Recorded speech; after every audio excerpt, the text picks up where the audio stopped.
એક વાત ખબર છે, આ દુનિયામાં સૌથી વધારે પ્રેમ હું એક તને જ કરું છું. હા ખબર છે, સૌથી વધારે ઝઘડા પણ તારી જ જોડે કરું છું, પણ એનાથી પણ વધારે અમારો પ્રેમ છે તારા માટે.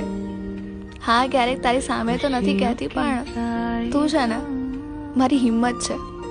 જો તું મારી જોડે છે ને તો બધું જ છે. હું તારા વગર કશું જ નથી મમ્મી. અને હા, મને ખબર છે કે કેટલું ઇમ્પોર્ટન્ટ છે મારા માટે કે એક આત્મનિર્ભર સ્ત્રી બનવું, કેમ કે હું તારા જોડેથી તો શીખી છું. તું એક તો છો મારી પાકી બહેનપણી, જે બધી મારી આખા દિવસની વ્યથા સાંભળે છે. તારી માટે મને શબ્દો ઓછા પડે છે મમ્મી. છેલ્લે એટલું જ કહીશ કે હું છે ને મારાથી પણ વધારે હું તને પ્રેમ કરું છું. હા સાચે.